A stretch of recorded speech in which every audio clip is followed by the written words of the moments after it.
कल्पना कीजिए, प्रधानमंत्री का काफिला तेजी से सड़कों पर दौड़ रहा है, लेकिन हर कोने पर छुपा है मौत का सामान।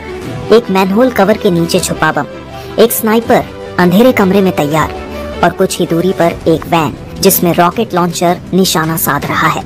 ये सब बस एक ही इंतजार में है, प्रधानमंत्री की गाड़ी। क्या होगा, कैसे एसपीजी कमांडो की गुप्त सेवा इन खतरों से प्रधानमंत्री को बचाती है, और कैसे उनका काफिला हर हमले को मात देता है। इस वीडियो में हम आपको लेकर चलेंगे सुरक्षा के उस रोमांचक सफर पर, जहां हर सेकंड एक कहानी बयां करता है और हर मोड़ एक नई चुनौती पेश करता है। तैयार हो जाइए, क्योंकि यह सिर्फ एक कहानी नहीं, बल्कि असली जिंदगी का सबसे बड़ा एक्शन थ्रिलर है। धीरे धीरे प्रधानमंत्री की काफिला आगे बढ़ रही है। हर सेकंड में तनाव बढ़ता जा रहा है। सड़कें खाली हैं, हर कोने पर सुरक्षा कर्मी खड़े हैं। सब कुछ सामान्य दिखता है, लेकिन यह सन्नाटा असल में एक खतरनाक खेल का हिस्सा है। प्रधानमंत्री का काफिला कुछ ही मिनटों में इस इलाके से गुजरने वाला है, लेकिन उनके रास्ते में छुपे हैं 3 जानलेवा खतरे। पहला खतरा, मैनहोल के नीचे छुपा बम। सड़क के बीचों बीच एक मैनहोल कवर के नीचे छुपा हुआ है एक शक्तिशाली बम। दूर किसी इमारत में बैठा एक व्यक्ति हाथ में रिमोट पकड़े प्रधानमंत्री की कार के इंतजार में है। काफिला धीरे धीरे मैनहोल की तरफ बढ़ रहा है। सबसे आगे रूट कार गुजरती है, रास्ता साफ करती हुई।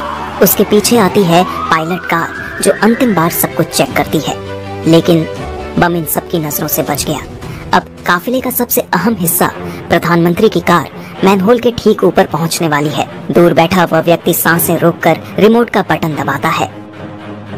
एक पल के लिए लगता है सब खत्म, लेकिन फिर कुछ नहीं होता, क्योंकि प्रधानमंत्री के काफिले में शामिल है एक खास कार, इलेक्ट्रॉनिक सुरक्षा वाहन, जैमर वाहन।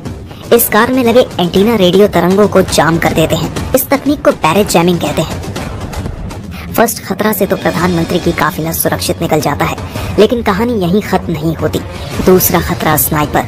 काफिला अब अगले मोड़ पर पहुंचने वाला है, लेकिन कुछ ही दूरी पर एक अंधेरे कमरे में एक स्नाइपर अपनी राइफल संभाले तैयार बैठा है। उसकी नजरें प्रधानमंत्री की कार को ढूंढ रही हैं। क्या वह सही निशाना साध पाएगा?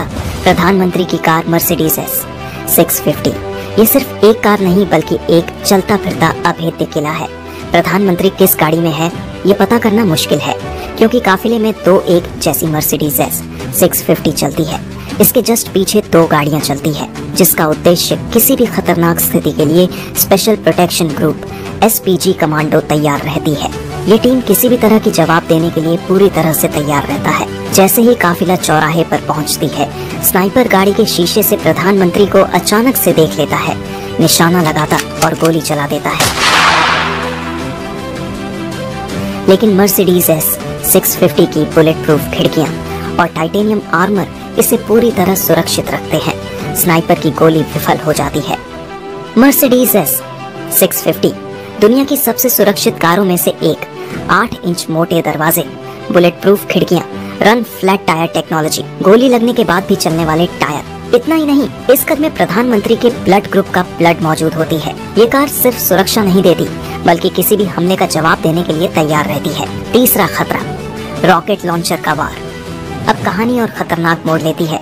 कुछ ब्लॉक्स दूर एक काली वैन खड़ी है। उसके अंदर एक आदमी रॉकेट लॉन्चर तैयार कर रहा है। जैसे ही काफिला करीब आता है, वह निशाना लगाता है, लेकिन तभी मर्सिडीज से अचानक धुआं निकलने लगता है।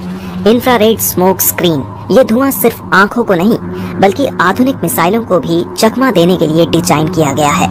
इससे रॉकेट, ग्रेनेड अपना निशाना नहीं साध पाती है। प्रधानमंत्री का काफिला सिर्फ कारों का समूह नहीं है, यह एक चलता फिरता सुरक्षा तंत्र है। हर कार का एक खास काम है। रूट कार और पायलट कार रास्ता साफ करती है। एसपीजी का टीम कार की आगे और पीछे किसी भी खतरे का जवाब देने के लिए तैयार रहती है, और प्रधानमंत्री की कार मर्सिडीज एस 650 किसी भी हमले को झेलने के लिए अभेद्य है। यही वजह है कि इतने खतरों के बावजूद प्रधानमंत्री सुरक्षित रहते हैं। अगली बार जब आप यह काफिला देखें, तो याद रखें, ये सिर्फ कारों का समूह नहीं, बल्कि दुनिया के सबसे जटिल सुरक्षा तंत्रों में से एक है। यह एक ऐसा काफिला है जो हर खतरे को मात देने के लिए तैयार है, क्योंकि प्रधानमंत्री की सुरक्षा सिर्फ इंतजाम नहीं, यह एक युद्ध है, और इस युद्ध में हारने का सवाल ही नहीं उठता।